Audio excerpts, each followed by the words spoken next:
नमस्कार दोस्तों, स्वागत है आपका अपने यूट्यूब चैनल स्टडी विथ एजे में। आज मैं आपके लिए लेकर आ गई हूँ एडगेड अभ्यास पुस्तिका कक्षा 7वीं विषय अंग्रेजी, जिसमें हम पढ़ने जा रहे हैं आज पाठ 11 लेसन 11 लोहरी। पाठ पढ़ने से पहले मैं आपको जानकारी देना चाहूँगी कि पिछले पाठों के हल 1 से लेकर के 10 तक के आपके इस चैनल स्टडी विथ एजे में डल चुके हैं। आप जाकर के देखिए, पढ़िए और अगर कुछ समस्या हो कमेंट ज़रूर कीजिएगा। चैनल सब्सक्राइब, लाइक, शेयर ज़रूर कीजिए और साथ ही साथ आगे आने वाले पाठों के लिए हमसे जुड़ जाइए। बच्चों, यह पुस्तक जो हम हल बता रहे हैं इसी सत्र का है।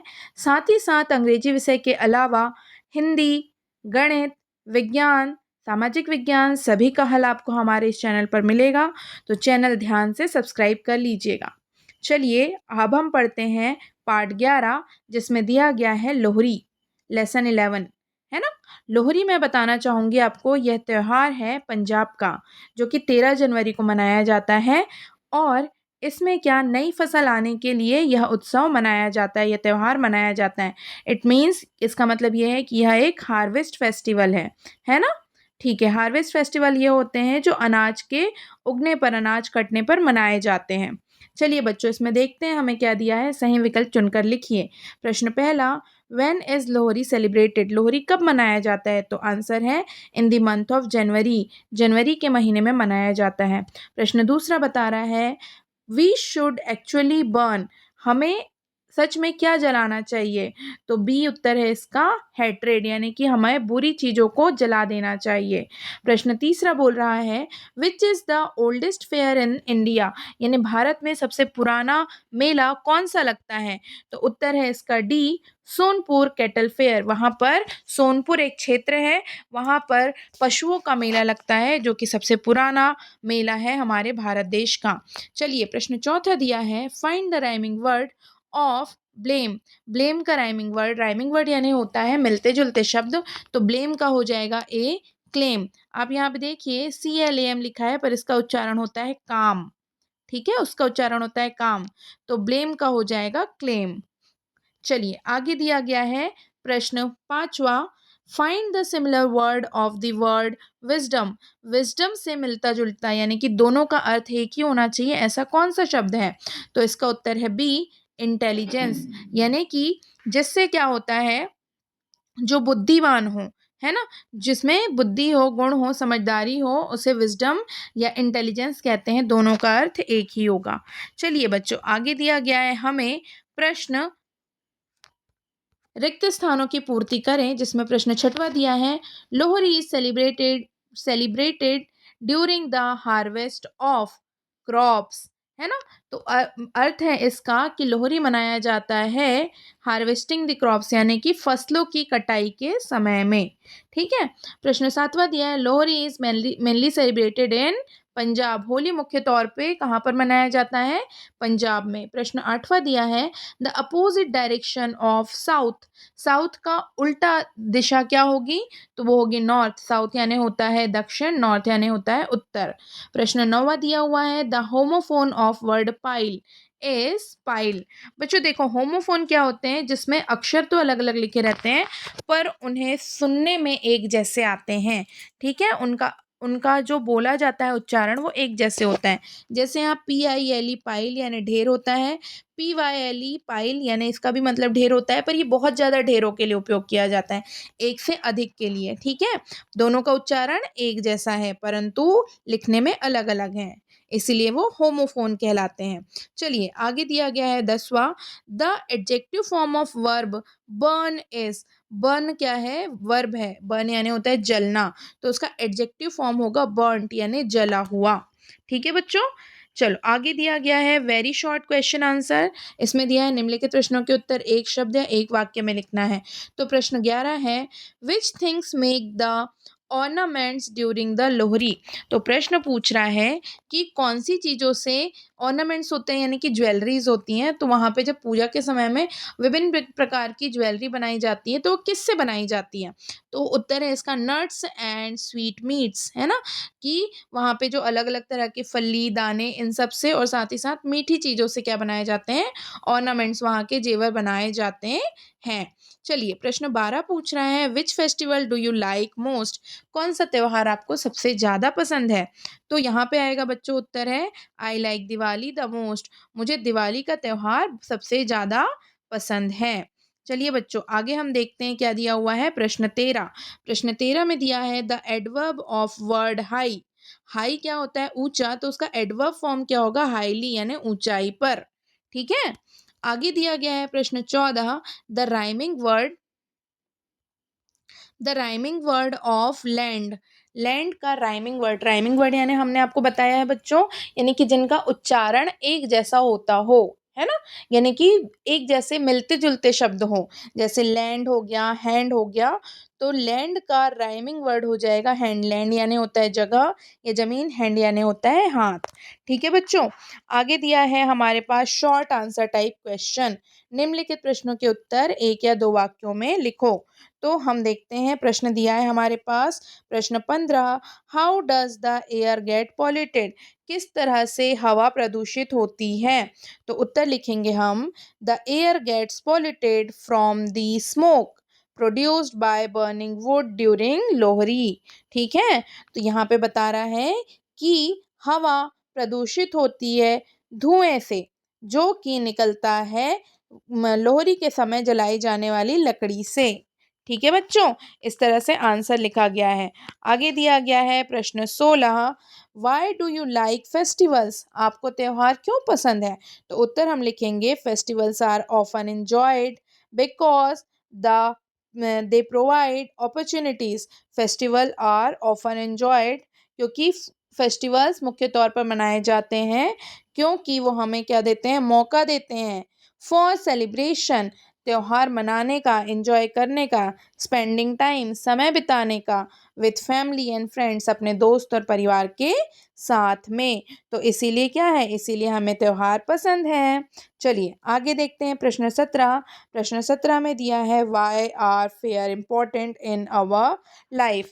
तो पूछ रहा है फेयर्स यानी होता है मेले, तो मेले क्यों जरूरी हैं?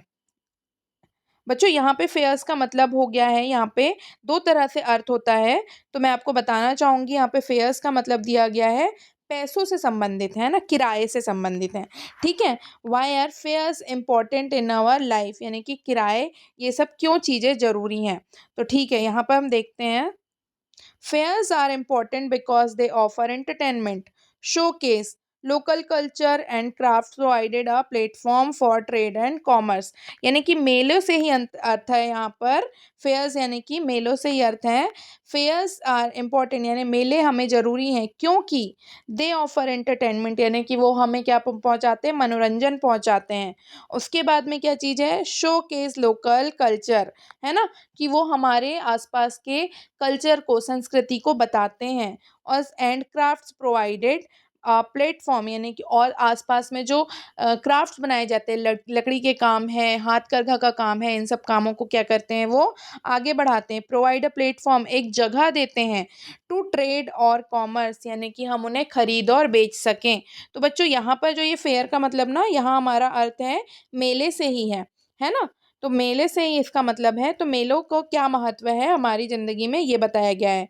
तो ये हमने उसका उत्तर लिखे हैं। ठीक है बच्चों, अगर कुछ समस्या हो तो एक बार फिर से पूछ लीजिएगा, कमेंट कीजिएगा। मैंने अपनी तरफ से पूरा अच्छे से समझाने की कोशिश की है। ठीक है, चलिए आगे अब हम देखते हैं प्रश्न 18। He said I am your well wisher. उसने कहा मैं आपका शुभचिंतक हूँ। तो इसको क्या करना है? Change narration. तो यानी क्या करना है? इसको एक्टिव वॉइस में है तो इसको पेसिव वॉइस में बदलना है। तो आगे हम लिखेंगे he said that he was my well wisher, यानी कि उसने कहा कि वो मेरा क्या है? शुभ चिंतक था। ठीक है, चलिए आगे दिया गया है लॉन्ग आंसर टाइप क्वेश्चन। तो 19 दिया गया है read the passage carefully. Bishni is 13, she wears a loose three-piece dress, ghagra, choli and odhni. She is bold but a chatterbox. She has two plaits hanging on both the sides. Okay, तो देखो क्या दिया है यहाँ पे, बिशनी क्या है, बिशनी इज 13। बिशनी एक लड़की है जो कि 13 साल की है। She wears loose 3 piece dress, उसने एक ढीली सी 3 पीस की 3 भाग वाली कप ड्रेस पहनी है, जिसमें क्या क्या है, घाघरा, चोली और ओढ़नी, है ना, ये पहनी हुई है। शी इज बोल्ड, वो बहुत बहादुर है। बट अ चटर बॉक्स, पर वो बहुत बातें करती हैं। She has 2 plates hanging on both sides, यानी कि उसने चुन्नी की 2 प्लेट्स को दोनों साइड से ऐसे लगा करके रखी हुई है। ठीक है, तो अब हमें क्या देना है, इन प्रश्नों के उत्तर देना है। तो देखिए क्या दिया गया है, आंसर द क्वेश्चन। फर्स्ट दिया है, how old is Bishni, Bishni कितने साल की है, तो बिशनी इज 13 ईयर ओल्ड, वो 13 साल की है। ठीक है, अगला प्रश्न दिया है हमें दूसरा, who is called chatterbox, chatterbox, Bishni is called chatterbox, Bishni क्या है, बातुनी है, बिस्नी क्या कहलाती है, चैटरबॉक्स कहलाती है। प्रश्न तीसरा दिया है, you are travelling on a bus, suddenly the bus breaks down, what will you do now, अचानक से बस क्या हो जाती है, रुक जाती है, तो अब तो आप क्या करेंगे, तब हम लिखेंगे if the bus breaks down I would inform the bus driver, अगर बस क्या हो जाती है, ब्रेक डाउन हो जाते हैं, तो मैं किसे इन्फॉर्म करूंगी, बस ड्राइवर को इन्फॉर्म करूंगी। And then wait for instruction and assistance, और फिर उसके बाद उनके निर्देशों का और उनके द्वारा बताई गई चीज़ों का इंतज़ार करूंगी। ठीक है बच्चों, आगे दिया गया है प्रश्न चौथा, she is 13, change into past simple tense, is हम लगाते हैं वर्तमान काल में और वॉज हम लगाते हैं भूतकाल में, भूतकाल को हम पास्ट टेंस कहते हैं। तो इसका उत्तर आएगा शी वॉज 13, वह 13 साल की थी। आगे दिया गया है प्रश्न पांचवा, give the synonym of chatterbox, chatterbox का सिनोनिम बताओ। सिनोनिम यानी होता है बच्चों उसका समान अर्थ निकलना चाहिए। चैटरबॉक्स का भी अर्थ बातूनी होता है, तो अगर चैटरबॉक्स का कोई दूसरा शब्द लेते हैं तो उसका अर्थ भी बातूनी ही होना चाहिए। तो उसका क्या आ जाएगा, टॉकेटिव पर्सन, टॉकेटिव पर्सन यानी बहुत बातचीत करने वाला।